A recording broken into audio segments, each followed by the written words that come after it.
Hell yeah. What's up? Happy Monday, man. My favorite day of the week, Monday, man. I like that. Monday, man. Happy Monday. It is December 29th, 9:02. Getting to the stream on time, man. Aren't you proud of me? Aren't you proud of me streaming on Twitch and YouTube? Now, the kids still on vacation, so we will see how this chat goes this morning. It has been unhinged since I started streaming in the morning on YouTube. But man, I'm surprised these kids are up so early on a Monday, man. That's the biggest surprise for me. That's the biggest shock for me. This is the Triggered Coffee from the Triggered Yogi himself. Live stream every every morning, 9 a.m. every day in 2026. Pull up. Let's talk about it. What are you triggered about? How are you handling them triggers, man? I narrowed it down, the last live stream, narrowed it down to identify being the first step to moving through these life situations where you are set off, you are triggered. Identify might be, in my opinion, one of the first steps to being able to handle all the BS coming your way. Identify what is triggering you, my friend. What is triggering you? Today's session, class. Identify and strategize, man. That's 2026, baby. Identify and strategize, man. All of 2026. Identify and strategize.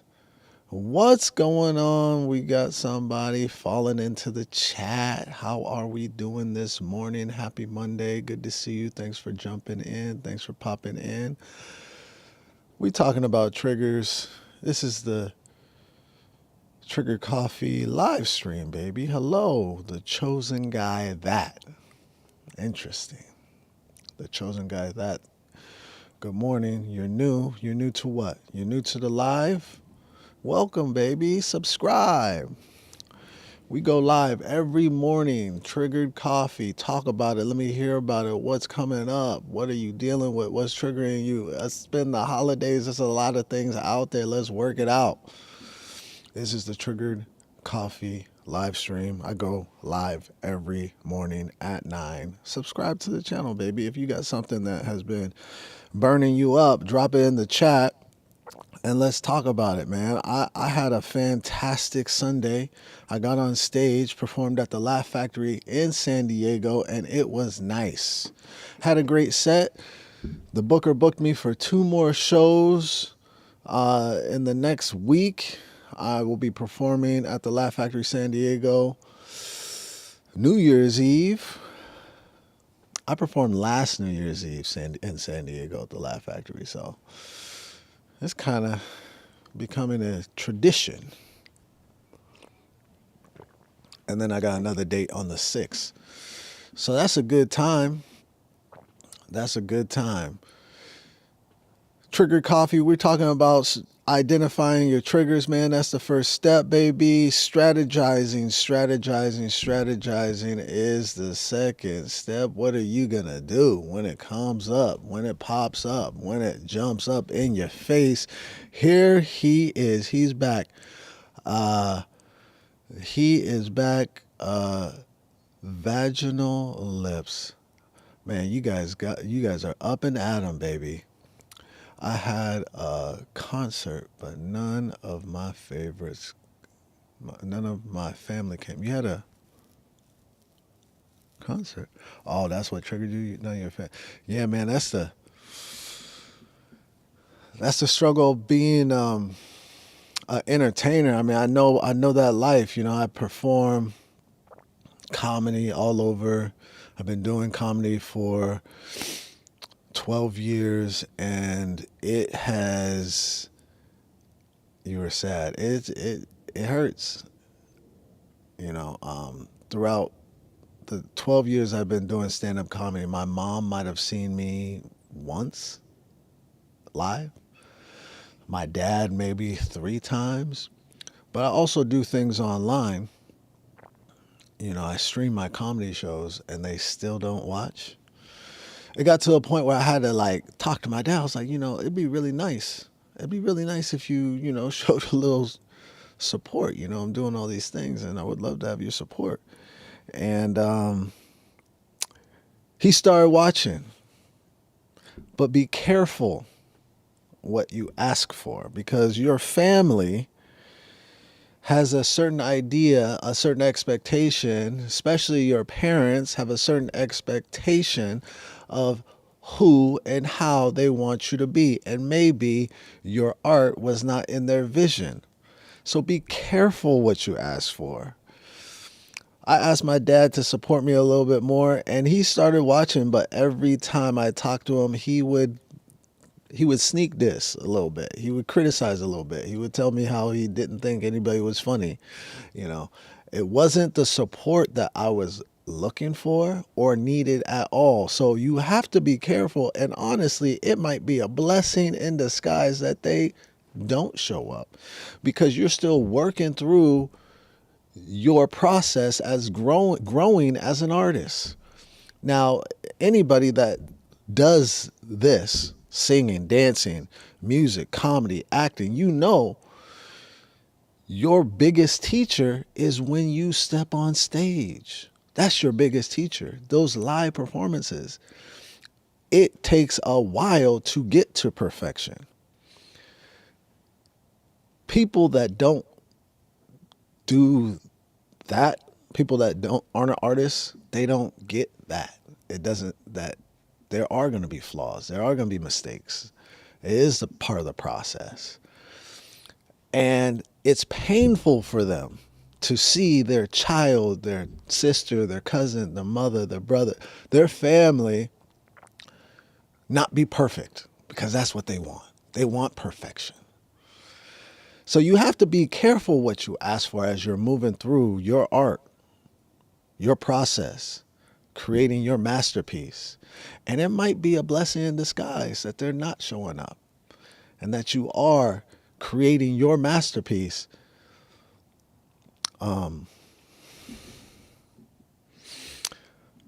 My dad is the worst sneak disser. I learned how to throw this shit. Don't you be messing with your pops, man. I do not I do not condone that. But yeah, man, parents definitely. Anything I do, I need real support. Man. Yeah, man. Just I'm a dad. But I am my dad. I'm my son's biggest cheerleader, man. I mean, I tell him, but I get it. I've been an athlete. My son plays basketball. I've been an athlete. I played football. I get it. I've always got it. I've always understood, like, as you are growing in your craft, in your art, in your sport or whatever, you're not gonna look perfect. That's a part of the process. People that don't do it don't really get it. I think our parents, our loved ones, I think it hurts them to see us not be perfect or do great things. And it might just be a blessing in disguise that they don't show up, man. I mean, I learned my lesson, after asking my dad to support me a little bit more, watching my live streams. I learned my lesson because I don't need shade as I'm doing what I'm doing, man. I mean, I'm pot committed at this point. I mean, I'm in my 40s. I'm pot committed. I'm not stopping. I'm not changing. I'm not shifting. And I tried. Last year. I took myself all the way out of my industry that I've been working on for the last 20 years and sold cars to see if, there was something else out there for me. There's not. This is what I'm doing for the rest of my life. I'm doing this. I'm being a comic, an actor, podcaster, content creator. This is what I'm doing. And, Some people that are close to us and love us just don't really understand, nor do they get how to show love and support unconditionally. Some people, it's just not in them, and it might be a blessing in disguise that they don't do that. But I definitely understand the pain that creates and that causes. And I would just say, just give them grace, man. Just like, forgive them, God. They know not what they do, and they don't. Our, we're all, I believe, doing our best, trying our best to support in the way in the information that we've received and how we know how. And a lot of the times, especially from our family, we're just like, man, that don't feel good. But some people just don't get it. Some people just don't get it.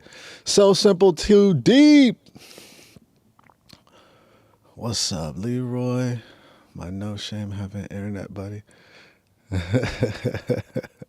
No shame. Yeah. Yeah.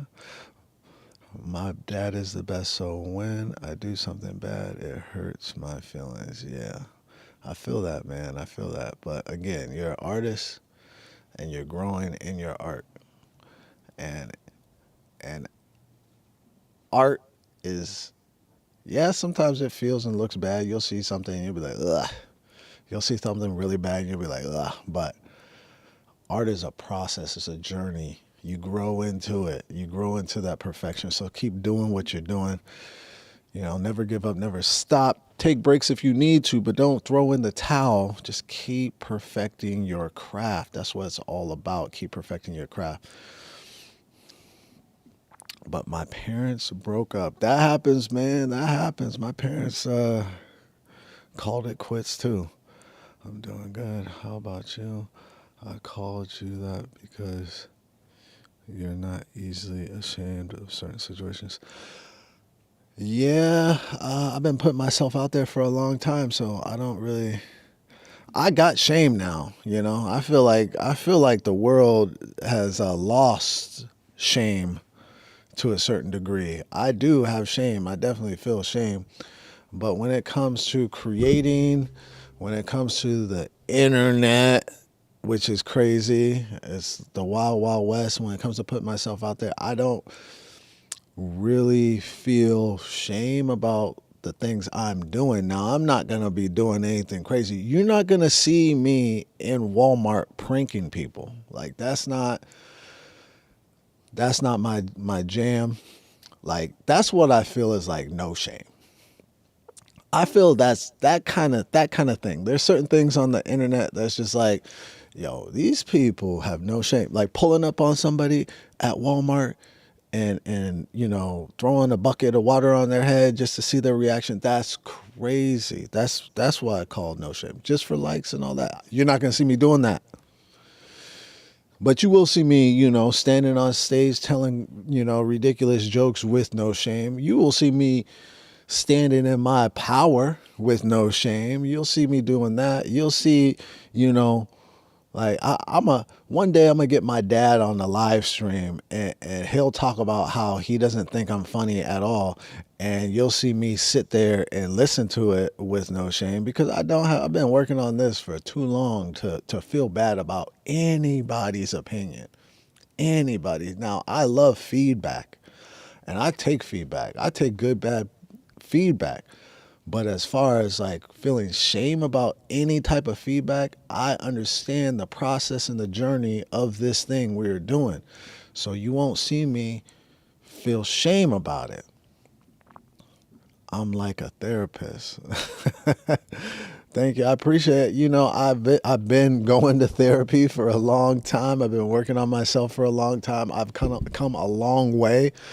That's why I call this the Triggered Coffee live stream because I've dealt with a lot of things in my life that has triggered, set me off, made me depressed. This thing that we're talking about right now, support from your families. It has gotten me depressed. My depression used to last a long time. My depression, when I got down and depressed, it used to last months. And the more I worked on myself, the more I found out what's actually happening in my brain and in my body. those months got shorter and shorter and shorter. They become weeks, and now they're days or even hours. When something triggers me and gets me depressed or gets me down, I could usually shake that off within the day. And that's the beauty in actually diving deep into like figuring out exactly what's going on with you personally and why you process things in real time the way you do, and your family dynamic, your friendship dynamic, your community, knowing all these things, and not just like, moving around the planet just like, oh, stuff is happening, yeah, stuff is happening, but knowing like why and how, and how to receive it, how to process it, how to adjust to it, how to react to it. It's going to help you understand and feel better along the way, along your journey, because we're all on this journey, baby, together. You know what I'm saying? Yeah. I go to my dad's house on the weekend. So a weekend trip is always good. I had a good Christmas with my son and my wife. My holidays, I don't go home like to visit like my parents anymore. I never really did. Maybe a couple of times throughout my life. I have a family, so I stay on the couch all Christmas, Thanksgiving. I'm on the couch. Hopefully on the couch watching football. That is the perfect holiday for me. On the couch watching football. And yeah, that's what I did. We watched Stranger Things. I've talked about Stranger Things a couple of times during this live stream. Now everybody's starting to talk about the same things that I have been criticizing Stranger Things about.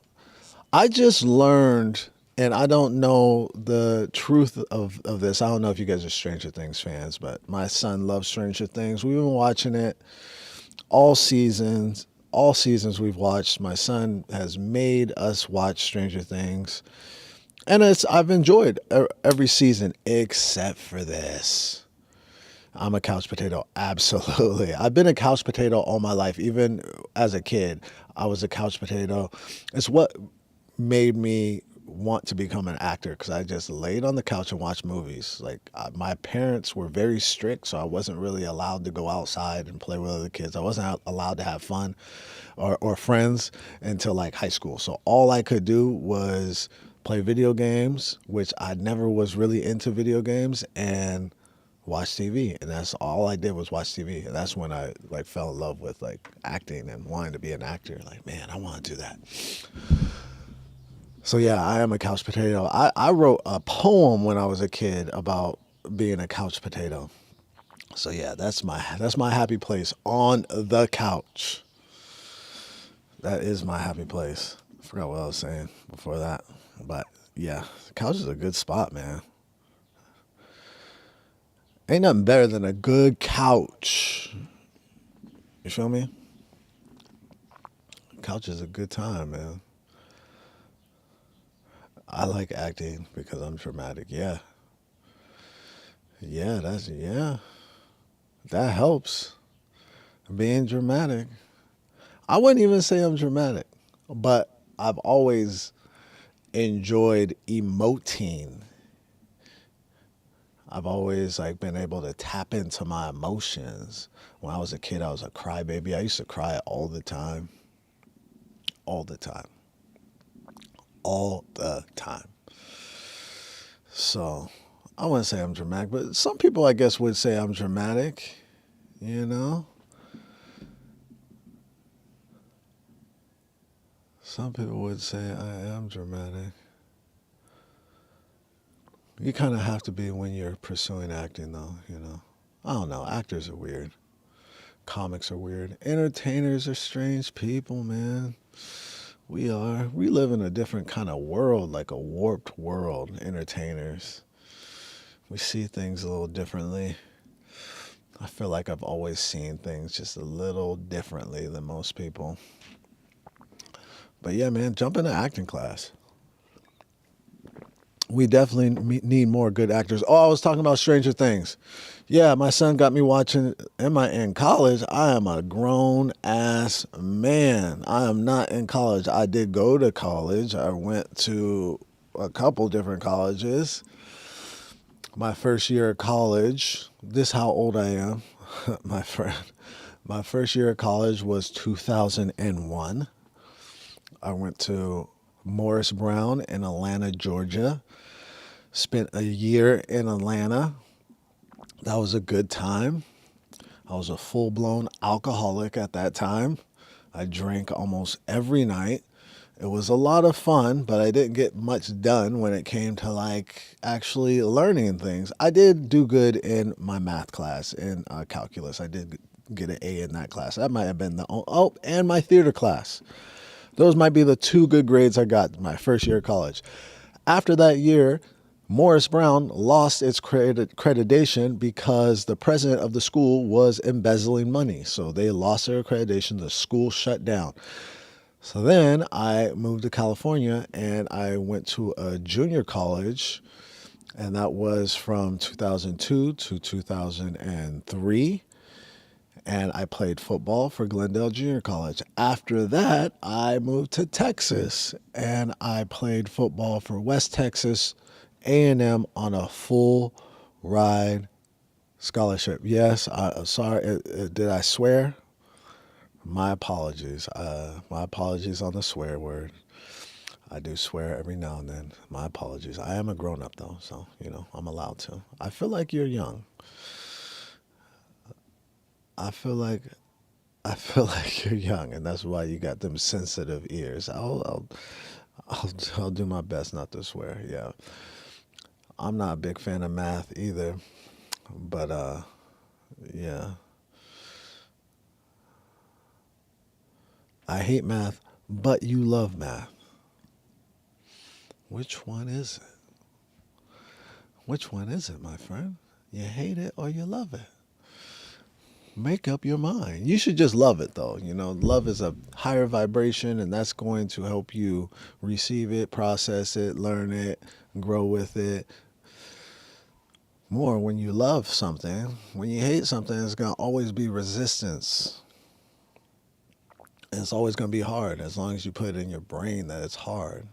As soon as you start telling yourself it's easy, things become easy. Sometimes you got to trick yourself. Sometimes you got to play with your own mind because your mind's playing with you. Your mind's playing with you all day long, telling you lies. 10 years old, man. You're a little buddy. 10 years old on the chat. Okay, so I won't cuss today. I'm going to try not to cuss today. Because got a little buddy on the chat. My son's 16. I remember when he was 10. It was a good time, man. I hope you and your parents are doing well. I hope you had a great Christmas, my friend. Keep on singing, keep on performing. Get into an acting class. If you're an artist, if you have that thing, that desire in you at 10, singing, performing, acting, if you have that desire in you at 10, start doing it 110% now. When you're 16, you are going to be flawless compared to the rest of people. And if you think that your parents are maybe judging or not supporting because they don't think you're doing it right, give it 4 years. 4 years of practicing that craft, man. You're going to be a beast. I'm going to be asking you for money. I'm going to be asking you for a job. You start doing it now, passionately doing it now. By the time you're 16, 17, 18, 19, 20, oh man, you'll be on billboards. So don't give up. You got to have blinders on in life. A lot of the most of the things that you do.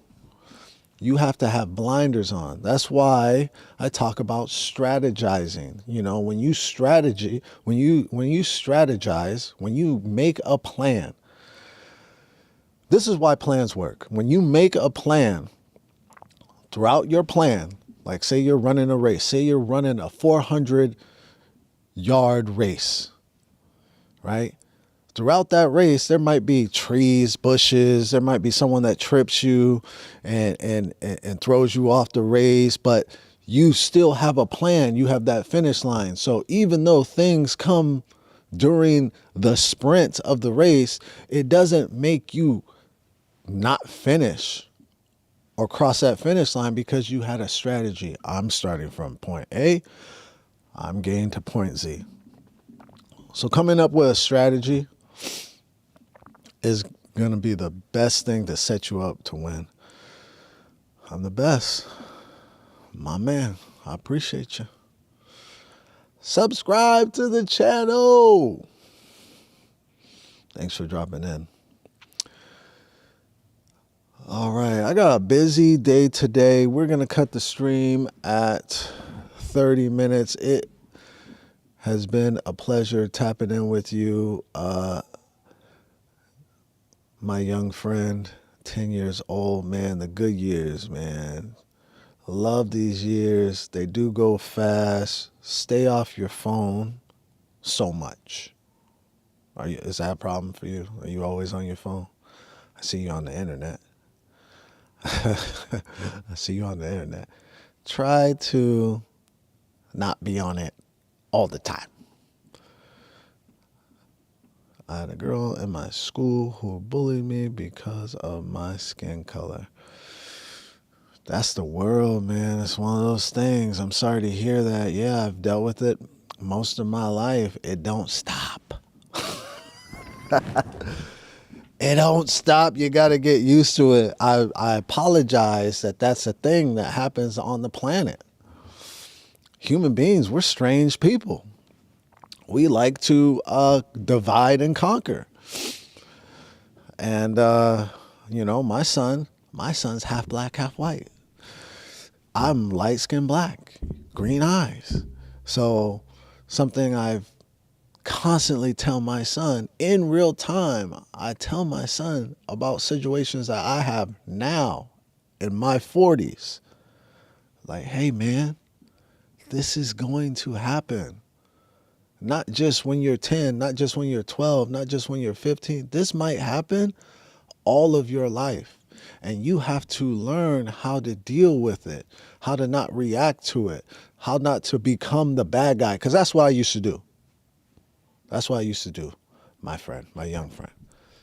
I used to get so upset by the weird injustices of the world that I didn't understand. Someone bullying me because I'm black or something. I used to get so upset that I would react poorly, violently. And now I'm the bad guy, right? Now I'm the villain, right?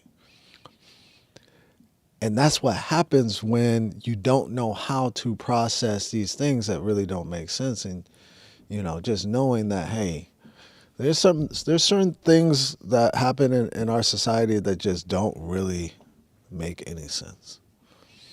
But just know, that you are a gift from God. You are put here for a reason to create and make an impact. So when people bully you or for whatever reason, just know, man, that's because they're insecure or jealous. It's usually those two things. Insecurity or jealousy. It's usually those two things. And that's why people do that, because they're insecure, jealous, or they're sad. Or maybe they're dealing with something at their home and the only way that they know how to, feel better is to make someone else feel worse. Human beings are strange. We are strange creatures. Always on my phone. It's you and everybody. You got to get off of it. But how dare you? Oh, you're funny. You're funny. You're funny.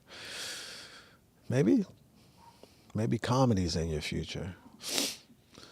All right, my friends, we did it. 30 minutes of the live stream. Unless someone has a burning desire, a trigger that they want to throw in the chat to talk about, I have a busy day. Comedy Fitness Live tonight, 7:30. Live streaming Comedy Fitness Live.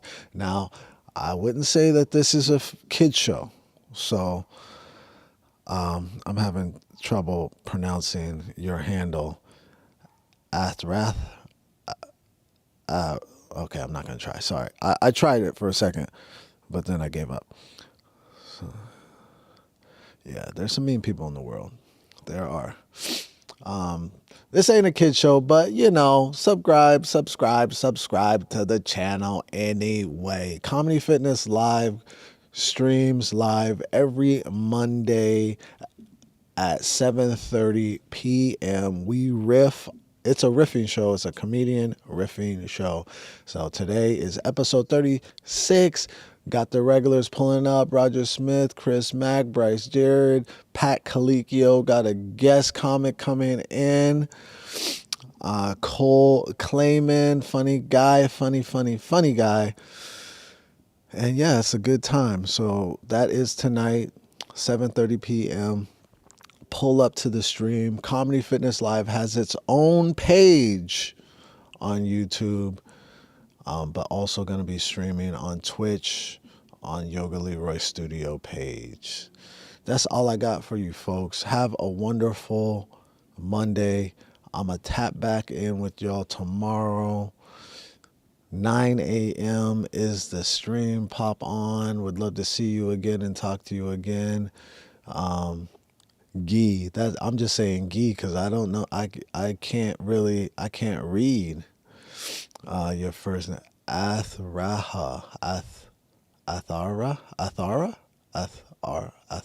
Gee. How'd I do? Athara Gee. I tried it. I gave it my best shot. All right, see you later. Have a wonderful day. We'll be back here tomorrow. Comedy Fitness Live tonight, 7:30. Tap in. Peace.